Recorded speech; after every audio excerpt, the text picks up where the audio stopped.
አላህ Subhanahu Wa Ta'ala በቤተሰብ ዙሪያ ሁቁቆች ምን ያህል መጠበቅና መከበር እንዳለባቸው እየነገረና እየመከረን ነው ያለው ማለት ነው። ሰዎች ግን እነዚህ ነገሮች ባለማወቃቸው ያወቁትም ስራ ላይ ባለማዋላቸው ያው በውጥንቅጥ ላይ ነው የሚገኘው ሁሉም በየቤቱ ማለት ነው። አላህ Subhanahu Wa Ta'ala አላ ያለው ማን خلقه اللطيف الخبير እንዳለው ሁላችንንም ከራሳችን የበለጠ ውስጣችንን ስሜታችንን የሚያቅ ስለሆነ ነው ፍቱን የሆነ መድኃኒት ነው የሚሰጠን ለሚጀርበው ሰው ከዚህ የተሻለ መፍትሄ ምንም አይገኝም ማለት ነው።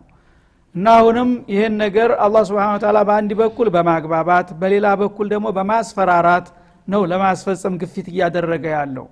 ወሊላሂ ማ ፊ السماوات وما في الارض ይላል። ያቆምንበት አያት ራሱ ይሄ ነበር መልሶ ደገመው ይሄን አያት فإن لله ما في السماوات وما في الارض وكان الله غنيا حميدا ብለን ነበር የቆምነው። ቀጥሎ ወሊላሂ ማ ፊ السماوات وما في الارض ነፍስ الكلمه ደገመው እንደገና ማለት ነው። ለምን ምንድነው አላህን Subhanahu Wa Ta'ala የሰው ልጆች በረሱ ቁጥር ነው ሁሉ ጊዜ ለስተትና ለጥፋት የሚዳረጉት። አላህን ደግሞ በስሙ ብቻ አላህ ማለቱ ብቻ በቂ አይደለም። የአላህን ማንነት በሚገባ መገንዘብ ያስፈልጋል። አላህ ማለት ማን ነው? አሁን አንተ በአካባቢ ያለ ባለስልጣን ትፈራለህ። አንድ ነገር ሙኻለፋ ካደረኩኝ ይጠየቃለሁ ብለህ ትጨነቃለህ። አላህን ግን ምንም ትዝ አይልህም። በስሙ ብቻ አላህ ትላለህ። ግን በስሜቱ ውስጥ ያለው ለአላህ ያለ ግንዛቤ በጣም የወረደ ነው አይደለም? አላህን ማንነቱን በደንብ ለምን አትገነዘቡም ነው? አላህ እኮ ሙልኩ ተወሰነች ወረዳ ወይም እንትን አይደለችም። ዓለም በሙሉ ሰማይ ምድሩ ሌት ቀኑ ዱንያ አኺራው ባህሩ የብሱ ሁሉም ዓለም በሙሉ ሁሉንም የፈጠረ ሁሉንም የሚያስተዳድር የሚቆጣጠር የሆነ ኃይል ማለት ነው አላህ ማለት። እንዲህ አይነቱ ጌታ ታዳ እንደ ቀላል መታየት አለበት ወይ ነው ጥያቄው። ወሊላሂ ማ ፊ السماوات وما في الارض የአላህ ስልጣንና ቁጥጥሩ ኃይሉ ምን ያህል ነው ካልክ መጀመሪያ የስልጣን አድማሱ ገደብና ወሰን የለውም። ሁሉም ሰማያትና ምድር በሙሉ ዓለም ዳርስተዳር የሱ ግዛት ናት። ግዛቱ ብቻ ሳይሆን ፍጥረታቱ የእጅ ስራ ውጤቱ ናቸው። ዓለምን በሙሉ የፈጠረው እሱ ነው ካልነበረ ያስገኘው ማለት ነው።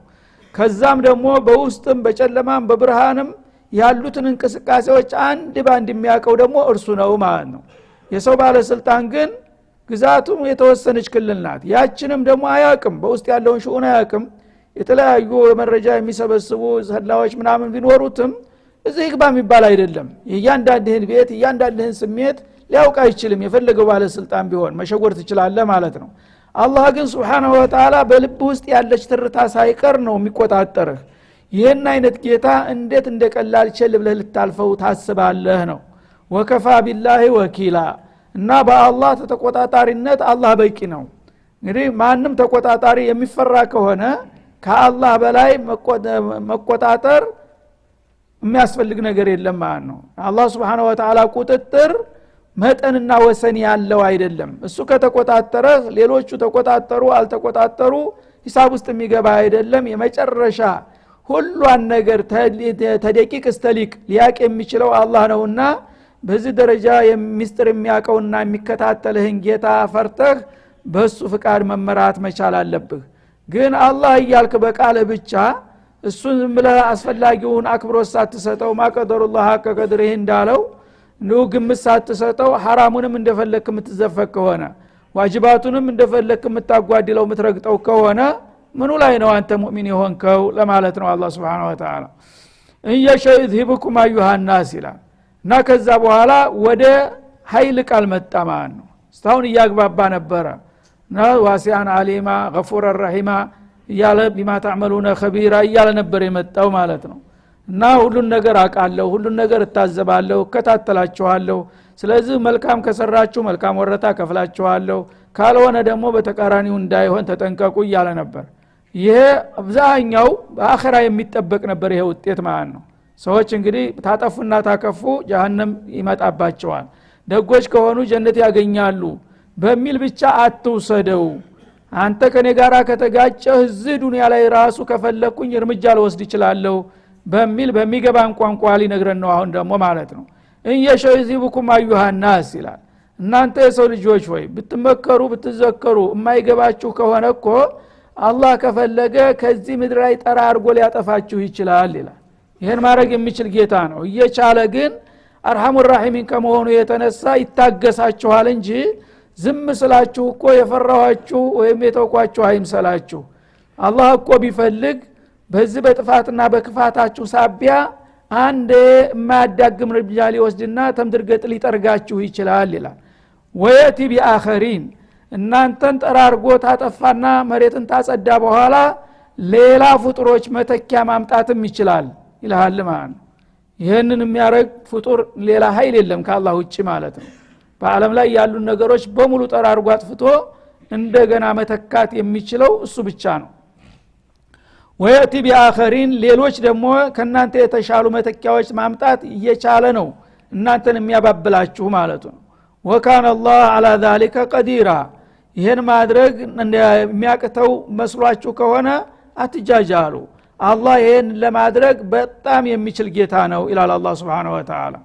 እና አላህ እንግዲህ Subhanahu Wa Ta'ala ሐሊመን ላ ያዕጀል የማይቸኩል ስሜታዊ ያልሆነ ጌታ ስለሆነ እንጂ እንደናንተ ክፋትና ጥፋት እኮ ቢሆን ኑሮ ተዝተም ምድር ላይ በመትፈጽሙት ግፍና በደል ጠራርጎ ሊያጠፋችሁና እንደገና በመሬት ላይ አንድ አዝመራ ታጭዶ በመህር ተጠራርጎ ተጠፋ በኋላ የሚቀጥለው ደግሞ ክረምት ሲመጣ ሌላ አዝመራ እንደሚዘራበት በመሬት ላይ ሌላ አዲስ ፍጡሮች መተካት ይችላልው ይላል አላህ Subhanahu Wa Ta'ala። ይህን ማድረግ እየቻልኩኝ ነው የምታገሳችሁና የማባብላችሁ የምመክራችሁ ይላል ማለት ነው። ወካነ አላህ አላ ذلك ቀዲራ አሁን ያሉትን ፍጡሮች በሙሉ አጥፍቶ እንደገና በእነሱ ፈንታ ሌላ ትውልድ መተካት የሚችል መሆኑን እወቁ። ይሄን አትርሱና አትዘንጉ። ይሄንንም ማድረግ እንደምችል መዘንጋት የለበትም ይለናል ማለት ነው። እና በአሁኑ ጊዜ ያለው አዝማሚያ ወደዚህ እየሄደ ነው የሚመስለው። በአለም ላይ ያለው ውጥንቅጥ ሲታይ በተለይ በአለም እስላም ላይ በጣም አስጊ ሁኔታ ነው ያለው። ሰዎች ቢመከሩ ቢዘከሩ ምንም ሊገባቸው አይችሉም። ሁሉም እንዳውሬ ሆኖ እስበርሱ መጨፋጨፍ ነው የተያዘው ማለት ነው። ይሄ ነገር ደግሞ እየገፋ ከሄደ አላህ Subhanahu Wa Ta'ala ይሄንን እርምጃ ሊወስድ እንደሚችል ነው የሚያሰጋው ማለት ነው። እና በአሁኑ ጊዜ በየትኛው ዓለም ታይቶ የማይታወቅ ዓለም እስላም ላይ ያሉ እርብርቦች እስበርስ ለማባላት እስበርሳቸው ለማፋጀት የውጭ ኃይል እነሱ ደግሞ አቅላቸውን ስተው ሁሉም እንዳወረ ሆኖ አንዱ ሌላውን አጥፍቼ ኖራለሁኝ እያለ ነው። የቂየም የሃይማኖት የአላህን የመፍራት ጉዳይ ቀርቶ የሰብአዊ ርህራሄ እንኳን እየጠፋ ነው ያለው ማለት ነው። ሰው ጥላቱ ጋራ በሚጋጭ ጊዜ የታጠቀና የታጠቀ ሊዋጋ ይችላል። ግን በአሁኑ ጊዜ የሰው ልጅ በመኖሪያ ቤቱ በላው ላይ እየተደረመሰበት አሮጊ ሽማግሌ ህፃናት እርጉዝ ነፍሰ ጡር ውሃ የሚያጣበት ጊዜ እየተፈጠረ ነው ያለው ማለት ነው። ይሄ እንግዲህ በአንድ ቦታ በሁለት ቦታ ሳይሆን በሁሉም ዓለም ማለት ይቻላል። በተለይ ዓለም እስላም የሚባለው ይሄ ምንድነው የሚያሳየው? አላህ Subhanahu Wa Ta'ala ኢነመል ሙእሚኑነ ኢኽዋ የሚለውን ጭራሽ ረስተን በጭራሽ ተጥላቶች ጋራ ተወግኖ እንደ እንትን ሲያባሉን አንተ ልክ የማን አባት ገደል ገባ እየተባለ በተለያየ ዘዴ አንዱን የሚረዱ መስሎ ሌሎቹን ለማጥፋት ሁሉም ተያይዞ ሲጠፋ ግን ምናልባት ይሄ ክፍለ ዓለም የኛ ይሆናል እስበርሳቸው ተፋይተው ሲያልቁ የሚሉ ይመስላሉ። ይሄን ነገር ደግሞ ዑቀላ መጥፋት በጣም የሚያሳዝን ነገር ነው። አለይሰ ሚንኩም ረጁሉ ረሺድ ሰዎች እንግዲህ የዚህ አይነት አንድ ሰው ሲበደል አንድ ቤተሰብ ጉዳት ሲደርስበት እንኳን እንዴት አገር ሽማግሌ ያለ እንዴት እንዲሆናል ይባል ነበር። በአሁኑ ጊዜ ግን ሁሉም እያየ እንዳላየ ይሆናል ማለት ነው። ሁሉም ሲደርስበት ዝም ብሎ መበላት ብቻ እንጂ አንዱ ሌላው መርዳት መምከር ማስጠንቀቅ የሚባለው ነገር ራሱ እየተረሳ ነው ያለው። እዚህ ደረጃ ሲደርስ ደግሞ የአላህ ቁጣ እየጨመረ ነው የሚሄደው ማለት ነው። ስለዚህ አላህ ዛሊሞችን ሁሉ ጊዜም ቢሆን ይታገሳቸዋል። አንድ ቀን ግን መያዙ የማይቀር ነው። ኢነላህ ላ ዩምሂሉ ሊዛሊሚ ወላ ዩህሚል ዛሊምን የተወሰነ ጊዜ ሊሰጠው ይችላል፣ ግን እስከ መጨረሻው ይተዋል ማለት ዘበት ነው የተባለው ለዚህ ነው ማለት ነው። እና አላህ Subhanahu Wa Ta'ala ወንተ ተወለው يستبدل قوما غيركم ثم لا يكونوا امثالكم ይላል ሱረቱ መሐመድ መጨረሻም ላይ ይሄን ራሱ ይደግመዋል። እናንተ የምነግራችሁና የምመክራችሁን ማሰሙና የኔን ጉዳይ ዘወር ብላችሁ ማታው ከሆናችሁ የዛ ጊዜ እናንተን አጥፍቼ በእናንተ ፈንታ የተሻሉ ላመጣ እችላለሁኝ እያለ በብዙ አያት ነው ደጋግሞ ይሄን የዛቻ የተናገረው ማለት ነው። እና በአሁኑ ጊዜ ግን በጣም ወደ ከፋና ወደ ባሰ ሁኔታ እየሄደ ስለሆነ የለውጥ የመንጣት ጉዳይ ያ በአለም ላይ ያሉ የህዝቦች በጣም በግፍ እየተስማሙና በደባ እየተባበሩ በመምጣታቸው ይሄ ነገር እንዳይደርስ ነው የሚያሰጋው ማለት ነው። መን ካነ ይሪዱ ثواب الدنيا ይላል በዚች በዱንያ ላይ በሚሰራው ስራ ግዚያዊ ጥቅምና ወረታ የሚሻ ሰው ይላል። አሁን እንደሚደረገው በአሁኑ ጊዜ ሰው ተሞተ በኋላ ተነስቶ ጀነት ያገኛል ምናምን የሚለው ነገር እንደ ጅሎች ዜማ እየተወሰደ ነው። እንግዲያውሳ በዚህ በዱንያ ላይ እንዴት ይኖራል እንዴት ይበለጸጋል እንዴት ይከበራል ሆኗል ጥያቄው ማለት ነው። ስለዚህ እናንተ ትኩረታችሁ ለዚህ ለግዚያዊ ጥቅም ስለሆነ መን ካነ ይሪዱ ثواب الدنيا በመሰሩት ስራ በዚቹ በቅርብ ህይወታችሁ ውጤት የምትሹና የምትናፍቁ ካላችሁ ተሳስታችኋል። فعند الله ثواب الدنيا والآخرة አላህ ዘንዳ በመሰሩት መልካም ስራ አንፃር በቅርብ ህይወትም የሚገባችሁን ወረታ በዘላቂው ዓለምም የምታገኙትን ጥቅም ማግኘት እየቻላችሁ ለምን ዘላለማዊና ቋሚውን እድል ረስታችሁ ግዚያዊና አንዳፍታዊ የሆነችውን ነገር ትመርጣላችሁ? ይሄ ጅልነት አይደለም ይላል አላህ Subhanahu Wa Ta'ala። ሰዎች ደግ ከሰሩ በዚህ በዱንያ ላይ ራሱ ተከብረው ተወድሰው ታሪካቸው ተጽፎላቸው ያልፋሉ ማለት ነው። እንደገና በአኺራ ደግሞ ከጌታ ዘንዳ ትልቅ ወረታ ያገኛሉ። ግን በአሁኑ ጊዜ ይሄ ተረሳና ስክ የፖለቲካ ጥቅም ብቻ ነው ማለት ነው። አንዱ ስልጣን ይዞ መኖር፣ አንዱ ሀብታም ሆኖ ዲሆቹን ሁሉ ዘርፎ እሱ ብቻ መብላት ነው የሚያየው። ለምን በመትሰሩ ስራ መልካም ሰርታችሁ ለራሳችሁ ተጠቅማችሁ ታሪካችሁንም አዲሳችሁ ለአኺራችሁ የሚበጃችሁን እግር መንገዱ ሁለቱንም ማግኘት እየቻላችሁ ለምን ቁንጥልና ግዚያዊ ጥቅም ላይ ታተኩራላችሁ ይላል አላህ Subhanahu Wa Ta'ala። እና ሁለት የተሻለ ያውም የበለጠውን እኮ ነው የተረሳው። ዱንያ የፈለገው ያህል ቢሳካልህ አንተ ለምሳሌ ዓለምን በሙሉ ዳርስተዳር ዛሬ ወደ 286 አገሮች አሉ። እነዚህን ሁሉ በእጅ በመዳፍ ብታስገባና ብትገዛቸው ምንድነው ምን ያህል ነው የምትቆየው? ግፋቢል 60 ዓመት 70 ዓመት ረጅም እድሜ ኑሮ ብትገዛቸው ከዛ በኋላ መቼም ትሞታለህ አይደለም እንዴ? እንደ ሁሉም ነገር ቢሰምርልህ ተቃዋሚውን ቢጠፋ ከዛ በኋላ ሞትክ አበቃ። ዱንያ ይሄ ናት። የዚህንም ያህል አይሳካልህም። ግን በአኺራ ጌታ ጋር ተዋውቀህና ታርቀህ ብትሰራሳ ሱብሃንአላህ ወይ ዓለምን በሙሉ በመልካም ስራ አሱበህ ለሌሎች አርአያ ምሳሌ ሆነህ ታሪክ በወርቅ ቀለም ተጽፎ እየተወደስክ እየተመጎስክ ትኖራለህ። እንደገና በአኺራ ጀነትን ነዒም ታገኛለህ። ያን ይሄን ደብል የሆነ ድርብርብ የሆነ እድልና ጸጋ ትተህ ያንድ ሰሞን ያንድ የ5 ዓመት ወይም የ4 ዓመት ፕሬዝዳንት ታልሆንኩ ብለህ ለምን ነው የምትሟሟተው ይላል አላህ Subhanahu Wa Ta'ala። እና አንተ በሰራው ስራ መልካም ውጤት የምትፈልግ ከሆንክ እኮ አንያህም ብታሳምርና አቋምህም ብታስውብ እኔ ጋራ ተታረክ በምትሰራት ውስን እድሜህ ለዱንያህም ለአኺራህም የሚበጅና የሚያስከብር ነገር ልሰጥህ እችላለሁኝ። ግን እኔን ረስተህ የምታገኘው ጥቅም ትልቁን እድልህን ትተህ እንደገና ያንድ ሰሞን ጤዛ መምረጥ ማለት ነው። ይሄ ደግሞ ጅልነት ነውና ይሄንን የሚያስቡ ሰዎች አቋማቸውን ያስተካክሉ። ወካነ አላሁ ሰሚዓን በሲራ አላህ በምትሉት ነገር ሁሉ የቅርብ ሰሚ ነው፣ በመሰሩትም ነገር ጥልቅ ተመልካች ነው። እናንተ በዛሂር የሚታየውና የሚሰማውን ብቻ ሳይሆን እኔ የማቀውና የምታዘብ የምቆጣጠረው ውስጣዊ ስሜታችሁን እሰማለሁኝ፣ ውስጣዊ ማንነታችሁን እመለከታለሁኝ። ሁሉን ነገር የሚታዘብና የሚቆጣጠር ጌታ ፊት መሆናችሁን አስታውሱ እንጂ አትርሱ ይላል አላህ Subhanahu Wa Ta'ala።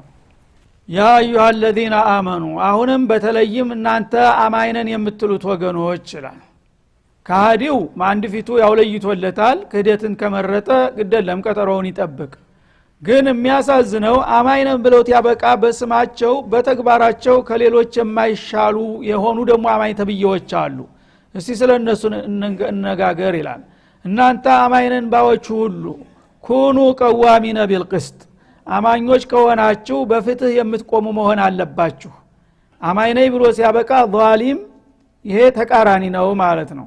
አንድ ሰው አማኝ ነኝ ካለ በጌታ ፍቃድ ይመራለሁኝ ማለት ነው የጌታን ፍትህ አከብራለሁኝ ማለት ነው ስለዚህ እምነት ያለን ካላችሁ ድረስ የእምነት መንትያው አድል ነው ኢማንና አድል ሊለያዩ አይገባቸውም ማለት ነው እና ኩኑ ቀዋሚነ ቢልቅስቲ በአድል በፍትህ ቋሚ መሆን አለባችሁ እያንዳንዱ ሙእሚን የፍትህ ጠበቃ መሆን መቻል አለበት ይላል ማለት ነው በአሁኑ ጊዜ ግን እያንዳንዱ ሙእሚን ተብየው የጀውር ጠበቃ እየሆነ ነው ያለው ማለት ነው የዙልም የግፍ ጠበቃ እየሆነ ነው ያለው አንዱ ጉልበተኛ ጋራ ወግኖ ያጨበጭባል ሱብሃንአላህ የለየለት ካፊር የለየለት የእስላሞች ጥራት የሆነው ሲደግፈው ታያለ አይን በይፋ በአደባባይ ማለት ነው በተቃራኒው ግን ወገኖቹን ሲያስጨፈጭፍ ታያለ ይሄ ምን አይነት ኢማን ነው ኩኑ ቀዋሚነ ቢልቅስት በሐቅ በፍትህ የቆማችሁ መሆን አለባችሁ ሹሃዳ ሊላህ የምትመሰክሩትን ነገር ለአላህ ብላችሁ መመስከር አለባችሁ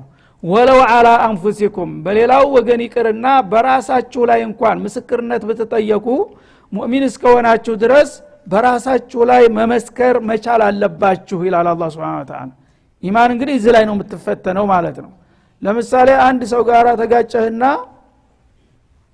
በሽጉጥ ጠሽ አርገው አለፍክ በጨለማ ኋላ መንግስት መጣና ጧት አካባቢውን ሰው ሰበሰበ ሰው ሞቷል እዚህ ሰፈር ገዳውን አንጡ ይላል ማለት ነው የዛ ጊዜ እያንዳንዱ ሊጠይቅህ ይችላል ማለት ነው አንተ አይተሃል ይሄን ነገር አድርገሃል እያለ በየተራው ይጠይቅ አንተ ጋር ሲደርስ ማንም ሰው አላየህም ጨለማ ለብሰህ ነው ያደረከው አንተ ጀማል እንደዛ አድርገሃል አይደል ታቃለህ አይደል ይልሃል አሁን አቃለሁኝ ማለት አለ በሙእሚን ከሆንክ ምንድነው የሚያመጣው እሱ ግፋቢል ሊገልህ ነው ቅሷስ ነው አይደለም ሳትሞት ትቀራለህ አሁን والله እንደ ያጋጠመኝ ያው ሰውየው አናደደኝ አድርገዋለሁ የፈለጋችሁትን አድርጉ ብለህ ራስህን ማጋለጥ አለብህ የነሱን ግርፋት የነሱን እስራት የነሱን እንትን ፈርተህ ተካድክ ግን ምስክር እስከለ ድረስ ነፃ ነው ብለው ሊለቁ ይችላል ግን ከአላህ ነፃ ትሆናለህ ጀሃነም ይጠብቅሃል ከጀሃነምና ከሱ ያለንጋ ማን ነው የሚከፋው ወለው على انفسكم ተመልከቱ የአድል እንግዲህ ታማኝነት ምን ያህል እንደሆነ ኢማን እንደ አይነት ነገር ሲመጣ ነው ኢማን የሚፈተነው ማለት ነው ዛሬ ግን እዚህ ደረጃ ሳይሆን በማይረባው ነገር ነው እንደው በ50 ብር በ100 ብር ነው የሚሸጠው ኢማን ማለት ነው በቀላሉ በይሉንታም ምን በብር ብቻ ነገሌ እንዴት አስቀይመዋለሁ ተብሎ የምታውቀውን ነገር ሽምጥጥ አድርገህ አላቅም ትላለህ ማለት ነው ለምን ገሌ ለማስቀየም ረብል ዓለሚን ማስቀየም ግን ረስተሃል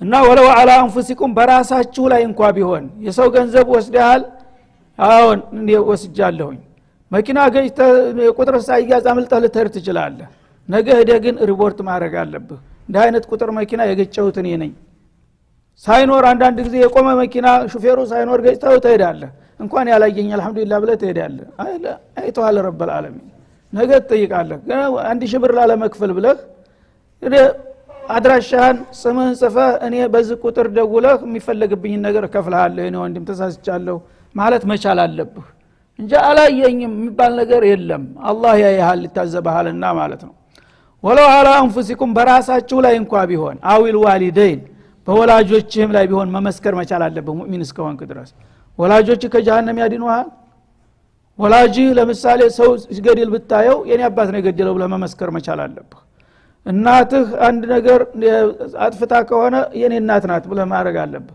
ያ ነገር የሚከፈል ከሆነ ግን ዙረህ አንተ ከፈልላቸው እንጂ በመደበቅ አይደለም መርዳት ያለብህ ነፍስ ገለው እንደሆነ ነፍሷ ጋውን ይከፍላለሁኝ ግን አኺራያን አላጠፋም እነሱ ናቸው ብለህ መመስከር አለብህ ከእናት አባት የበለጠ ነገር አለ ይሄ ነው ኢማን ማለት ነው ወልአቅረቢን ከዛም አቅራቢያ ዘመዶች ወንድሞች እህቶች ሚስት ልጆች የተያየ ነገር ያጠፉና በምስክርነት ልትጠየቅ ትችላለህ የዛ ጊዜ እንዴት አድርገህ ነው ነፍስህን የምታጠፋው ይሄ ነገር ነው አይቻለሁ ምስክርነት ያላህ ነው አላህ ፈርዶብኛ እኔ በተቻለ አቅም የሚፈልገውን ነገር ተባበራለሁኝ እንጂ አኺራን አላጠፋም ስትል የዛ ጊዜ ነው ረብል ዓለሚን ጋራ አንተ ጥሩ ውጤት የምታመጣው ማለት ነው አለበለዚያ በጥቅቅን በማይረቡ ነገሮች አንተ በይሉንታ በዝምድና በወዳጅ ከከይልከክ ይያልክ ዝም ብለህ ፍትህ የምታጠፋና የምትሸውድ ከሆነ ምኑ ላይ ነው ኢማን የሆነው ይላል እንየኩን ገኒየን አው ፈቂረን ይላል ሱብሃንአላህ ያ በምስክርነት የምትጠየቅበት ሰውዬ ወይ ሀብታም ነው ወይ ደሃ ነው በሁለቱም በኩል አድልን እንዳትረሳ ይላል فالله اولى بهما ለሀብታሙም ለድሃውም ካንተ ይልቁንስ አላህ ይቀድማል ይላል ማለት ነው። ማለት ምንድነው? ሀብታም ከሆነ ባለጸጋ ከሆነ አንተን የሚረዳ ሰው ከሆነ ልትመሰክርበት አትፈልግም። ሀጅ ገሌ ጋር እጣላለሁ እንደ ይላል ማለት ነው። ስለዚህ ጥቅምህን ለማስከበር ስትል ያ በሀብታሙ ላይ ስትጠራ እንደ አይነት ነገር አላየሁም ብለህ ግጥም አድርገህ እንትን ትላለህ ማለት ነው። ድሃ ቢሆን ግን ልብን ታረገው ነበር። እንደገና እንግዲህ ጥቅም ያለው ሁሉ ጊዜ ይከበራል ይታፈራል ማለት ነው። የሱ ውለታ ይከበር የረበል ዓለሚንስ ፈጥሮ ያኖረህ እስካሁን ድረስ ውለታ ዓለም የአላህን አማና እንዴት ትሸጠዋለህ? ይሄ ሰው የተወሰነች ነገር ነው ያደረገልህ። ድሃ በሚሆንበት ጊዜ ደግሞ አጢፋ ርህራሄ ያጠቃሃል ማለት ነው። ድሃ ነው ምስኪን ነው እየማቀቀ ነው የሚኖረው። ይሄን ምስኪን አሁን መስክሬ ደግሞ እንደገና ላስገርፈው ነው ይሄን ምስኪን ላሳስረው ነው ትልና ታላህ የበለጠ አዛኝ ሆነህ ለድሃው እንዴት አድርጌ በሱ ላይ እንትላለሁ ትልና ኸይር ልትሰራ ማለት ነው። የጀህል ነው ይሄ።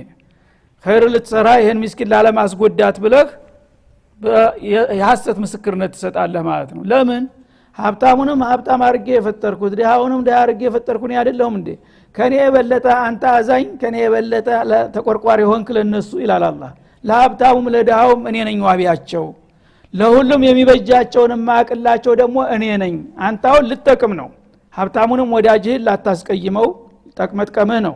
ድሃውንም ደግሞ እንዳይጎዳ መራራትህ ነው። ስተት ነው። የአላህ ፍትህ ግን ቢፈጸምባቸው ነው የሚጠቀሙት ሁለቱም ይላል። የአላህ ፍትህን ታሉ ከጀሃነም ነፃ ይሆናሉ። ግዚያዊ ቁጣት ያገኛሉ ወይ በገንዘብ ወይ በስራት ምን ይሆናል? እንደገና ደግሞ ያ ድሃው ደግሞ የአላህ ቅጣት በዚህ በዱንያ ላይ በድህነት እየተጠበሰ ነው ያለው ተቆራመደ ነው የሚኖረው። እንደገና ጀሃነም ይግባ በዚህ ጉዳይ ሐቁ ተነግሮ መቀጫውን እዚህ ማግኘት አለበት። እዚህ ከተቀጣ ግን ጀሃነም አያገኘውም ነፃ ሆነ ማለት ነው። ማንኛው ነው የሚጠቅመው? ወይም ደግሞ አፉ ሊለውም ይችላል። ያ ባለ ጉዳዩ ነገሩ ተታወቀ በኋላ ይቅርብ ይያለው ሊለውም ይችላል። አንተ ግን ለድሃ ተኔ የበለጠ ተቆርቋሪ ሆነህ ለሀብታም ከኔ የበለጠ አሳቢ ሆነህ ጣልቃ ገብተህ ፍትህን አዛብተህ እኔ በገሌ ላይ እንዴት እንዲያረጋለሁ ገሌ እንዴት አስጎዳዋለሁ ማለት ከኔ ይልቁንስ ለነሱ ማስበው እኔ ነኝ ካንተ ይልቁንስ እንደማለት ነው። ላ ሀብታምም ይሁን ድሃም ይሁን ዘመድም ይሁን ባዕድም ይሁን ጥላትም ይሁን ወዳጅም ይሁን በፍትህ ላይ ምንም አይነት ድርድር የለም። ያየኸውን ያወቀውን መመስከር የፍትህ ጠበቃ መሆን አለብህ እያንዳንዱ ሙእሚን ነኝ የምትል ሰው ይላል። ፈላ ተተቢዑ الهوى እና ፍትህን ለማዛባት ሁሉ ጊዜ የሚገፋፋችሁ መጥፎ ዝንባሌያችሁ ነው። የነፍስያ ስሜትን አትከተሉ። ሁሉ ጊዜ ሰዎች ወዳጆቻቸውን ለመጥቀም ጥላቶቻቸውን ለመጉዳት ከስሜታቸው ጋር ነው የሚጓድኑት ማለት ነው። ስለዚህ ዝንባሌያችሁን እንዳትከተሉ። ዝንባሌውን የሚከተል ሰው ፍትህ ሊያስከብር አይችልምና ይላል። አንተ አድሉ ነሷህቱኩም بهذا ይሄንን የመከርኳችሁ ተፍትህ ሚዛን እንዳታጋድሉ ነው። ተፍትህ ገዳና እንዳትወጡ። ይሄን እንግዲህ በራስህም ላይ ቢሆን በወላጆችም ቢሆን በአቅራቢያም ቢሆን በደሃም ላይ በሀብታም ላይ ቢሆን ያልኩህ ፍትህ በማንኛውም መልክ በምንም አይነት ለድርድር የሚቀርብ ነገር አይደለም። ይሄንን ካወቃችሁ በፍትህ መስመር ላይ ትቆማላችሁ። እነዚህን ነገሮች ካላወቃችሁ ግን በቀላሉ በተለያየ ምክንያት ተፍትህ ታጋድላላችሁ። ያኔ ደግሞ ጀሃነም ላይ ትወድቃላችሁ። ወኢን ተልው እና ይሄን ማስጠንቀቂያ ከተነገራችሁ በኋላ የምስክር ቃልነትን ለማዛባት ገሸሽ ብትሉ ይላል። አንዳንድ ጊዜ መመስከር እቅጩን መንገር ሲያቅተው እንደማያውቅ ለመምሰል ይደፋፍነዋል ማለት ነው። ብዥታ ይፈጥራል። አያውቅም ተብሎ እንዲባረር ማለት ነው። ይሄ ለው ይባላል። በትክክል ወንጀሉን የሰራው እሱ መሆኑን እያወቅ والله እኔ ረሳሁት መሰለኝ እንደዚህ ነው ምናልባት ምናምን ስትል የዲባክ ወጣት አታውቅም ትባላለህ። የዛ ጊዜ እዛኛውን ሐቅ አጥፍተህበታል ማለት ነው። እና አሽሙራዊ ብዥታዊ ቃል መስጠት ቃልን የማያውቅ ሰው መልስ መስጠት ራሱ ተንኮል ነው ማለት ነው። አው ተዕሪዱ ወይም ደግሞ ቀጥታ ሐሰት መስጠት ማለት ነው። ተዕሪዱ ማለት ፊት ከንታ ዞራለህ እኔ እንደው አይነ ግንባር ያርገው እዚህ ነገር ምንም ማቀው ነገር የለም ትላለህ። ወይም በተቃራኒው እገሌ ነው እንጂ እገሌ እንዳል አደረገም ትላለህ። ይሄን ካደረጋችሁ فإن الله كان بما تعملون خبيرا እናንተ ለጊዜው እንግዲህ አማናችሁን ሽጣችኋል ብልጥ የሆነ መስሯችኋል። አላህ ግን በመሰሩት ነገር ጥልቅ ተመልካች ነውና አንተ ዛሬ የደበቃት ነገር ዙራ ነገ አንተ ላይ ትመጣለች። የውመል ቂያማ እኔ ፊት ታገኛታለህ ውጤቷን ሲል ያስጠነቅቃል ማለት ነው። ስለዚህ ፍትህ የኢማን ሚዛን ነው ፍትህ የሌለው ሰው ኢማን አለኝ ለማለት አይችልም በፍትህ እስካላለፈ ድረስ ማለት ነው እና ሁላችንም እንግዲህ ይሄ ነገም ዛሬም ሊያጋጥመን የሚችል ነገር ነው በምስክርነት በመንጠራ ጊዜ በማንኛውም በሽማግሌ ፊትም ይሁን በዳኛ ፊትም ይሁን በፈለገው መንገድ አንድ ነገር የምናቃትን ያየናትን የሰማናትን ለማንም ለምንም ሳንል በራሳችን እንኳን ላይ ሳይቀር መመስከር መቻል አለብን ያኔ ነው ትክክለኛ ሙእሚን ልንሆን የምንችለውና ከጀሃነም የምንድነው ማለት ነው ይሄንን የምናጓድል ከሆነ ግን በዛ አንፃር ዛሬ ለጊዜው ሰዎች ጋራ ተስማምተን ልንኖር እንችላለን ነገ ግን ጉዳችን ይፈላል እነዛ የረዳናቸው ሰዎች ከጀሃነም ሊያድኑን አይችሉም ማለት ነው هذا وصلى الله وسلم على النبي وعلى اله